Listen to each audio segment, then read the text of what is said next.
संपूर्ण महाभारत काल के युद्ध में अर्जुन के धनुष जिसका नाम गांडीव था और उनके तरकश जहां से वो धनुष को निकाला करते थे, ये दो अस्त्र सबसे महत्वपूर्ण माने जाते हैं। और ऐसा कहा जाता है कि अगर ये दोनों चीजें नहीं होती उनके पास तो शायद वो महाभारत का युद्ध कभी जीत ही नहीं सकते थे। तो आज की इस वीडियो में हम गांडीव धनुष और अक्षय तरकश का रहस्य जानेंगे। तो जैसा कि हम सभी जानते हैं कि महाभारत के युद्ध में पांडव पुत्र अर्जुन के पास गांडीव नाम का एक दिव्य धनुष था और उसके साथ उनके पास तरकश भी था। और इस तरकश की खासियत ये थी कि जब भी इनको बाणों की जरूरत पड़ती बस वो हाथ पीछे करते और वहां पर तुरंत ही धनुष प्रकट हो जाता। और इस तरकश की खासियत ये थी कि इसमें से बाण कभी भी समाप्त नहीं होंगे। तो अर्जुन के पास ये दिव्य धनुष गांडीव और ये तरकश आखिर कैसे मिले, तो इसके संबंध में हमें दो पौराणिक कथाएं मिलती हैं। तो पहली कहानी के अनुसार ऐसा कहा जाता है कि जब कौरवों और पांडवों के बीच राज्य के बंटवारे को लेकर कलह चल रही थी तो जो मामा शकुनी थे वो धृतराष्ट्र को अपने वश में करके उनसे ये कहते हैं कि आप कौरवों के लिए हस्तिनापुर रहने दीजिए और जो पांडव हैं उनके लिए अलग राष्ट्र दे दीजिए जिसका नाम होता है खांडवप्रस्थ। अब ऐसा कहा जाता है कि जो खांडवप्रस्थ की जो स्थिति होती है वो बहुत ही दयनीय होती है और ये स्थान जो था वो यमुना नदी के किनारे जंगलों के बीच एक बीहड़ क्षेत्र में आता था, जिसके कारण से इस खंडहर बने स्थान को उस जमाने में खांडवप्रस्थ कहा जाता था।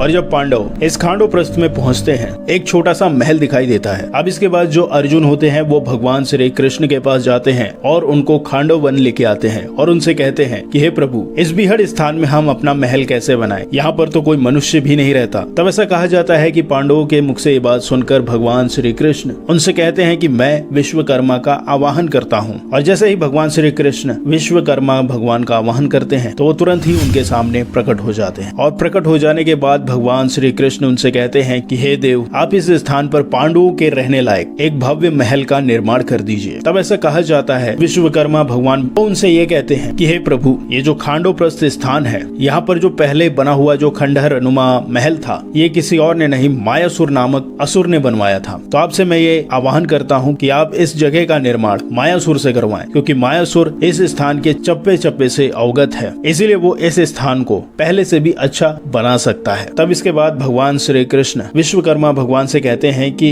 आपकी बात तो सही है, लेकिन आप ये बताइए कि ये मायासुर मिलेगा कहाँ? फिर इसके बाद विश्वकर्मा भगवान मायासुर का स्मरण करते हैं और उनका आवाहन करते हैं और जैसे ही उनका आवाहन करते हैं मायासुर प्रकट हो जाता है। जिसके बाद मायासुर विश्वकर्मा भगवान को प्रणाम करता है और उनसे कहता है कि प्रभु, आपने मुझे क्यों याद किया है? तब इस पर विश्वकर्मा भगवान मायासुर से ये कहते हैं कि भगवान कृष्ण और पांडव यहाँ पर एक नगर का निर्माण करना चाहते हैं। अब ये बात जैसे ही मायासुर सुनता है तो बहुत ही ज्यादा प्रसन्न हो जाता और फिर वो इस स्थान पर पांडवों की राजधानी बनाने के लिए शीघ्र ही तैयार हो जाता है। जिसके बाद वो भगवान श्री कृष्ण, अर्जुन और विश्वकर्मा के साथ उस भवन के पास जाता है जो बिल्कुल खंडहर नुमा हो चुका होता है। वहाँ पर एक रथ रखा होता है और मायासुर कहता है कि हे कृष्ण, ये सोने का रथ पूर्व काल के महाराज सोम का है और इस रथ में इतनी सामर्थ्यता है कि ये आपको आपकी मनचाही जगह पर ले जाने के लिए बिल्कुल सामर्थ्य है। और उसके साथ ही इस रथ में एक गदा रखी हुई है जिसे दिखाते हुए मायासुर कहता है कि ये कौमुद की गदा है जिसे पांडव पुत्र भीम के अलावा और कोई नहीं उठा सकता है। अब गदा दिखाने के बाद उस रथ में वो धनुष भी रखा होता है जिसको गांडीव कहा जाता है और इसे दैत्यराज वर्ष पर्वा ने भगवान शंकर की आराधना से प्राप्त किया हुआ है। जिसके बाद ऐसा कहा जाता है कि भगवान श्री कृष्ण ने उस धनुष को उठाकर अर्जुन को देते हुए उनसे कहते हैं कि इस दिव्य धनुष पर तुम दिव्य बाणों का साधना करोगे। इसके बाद मायासुर अर्जुन को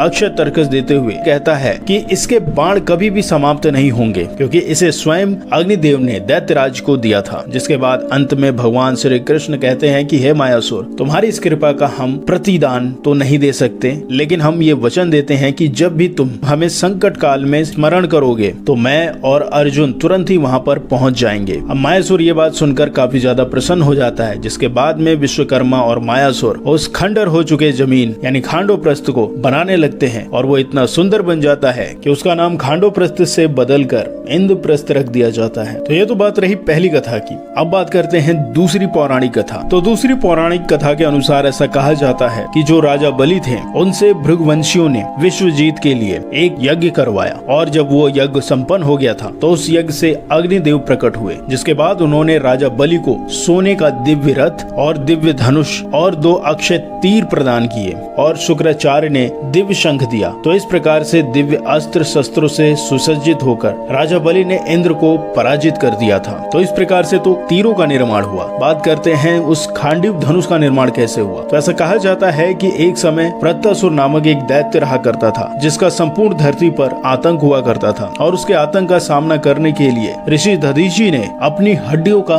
दान दे दिया था। और उनकी हड्डियों से ऐसा कहा जाता है 3 धनुष बनाए गए थे, जिनमें पहला था गांडीव, दूसरा था पिनाक और तीसरा था सारंग। और इसके अलावा उनकी छाती की हड्डियों से इंद्र का वज्र बनाया गया। तो इस प्रकार की सभी दिव्य अस्त्रों को लेकर वृत्तासुर के साथ युद्ध हुआ और उसका वध कर दिया गया। और ऐसा कहा जाता है पिनाक धनुष शिव जी के पास था, जिसको बाद में रावण ने भगवान शिव को प्रसन्न करके उनसे आशीर्वाद के रूप में ले लिया था। और फिर बाद में रावण से ये परशुराम के पास चले गया। और फिर ऐसा कहा जाता है कि परशुराम जी ने इसे राजा जनक को दे दिया। और हम सभी जानते ही हैं कि राजा जनक की सभा में प्रभु श्री राम ने इसे तोड़ दिया था। और जो अंतिम धनुष था, जिसको सारंग कहते हैं, ये भगवान विष्णु के पास चला गया था, जिसके बाद विष्णु भगवान से ये राम जी के पास पहुंचा और बाद में कृष्ण के पास आ गया था। और कहते हैं कि गांडीव अग्निदेव के पास था, जिसको बाद में अग्निदेव ने अर्जुन को प्रदान कर दिया था। तो ये कहानी रही अर्जुन के दिव्य अस्त्रों की। तो अगर आपको ये जानकारी अच्छी लगी तो इस वीडियो को अधिकतर लोगों के साथ शेयर करिएगा। फिर मिलते हैं किसी दूसरे टॉपिक के साथ, तब तक के लिए नमस्कार।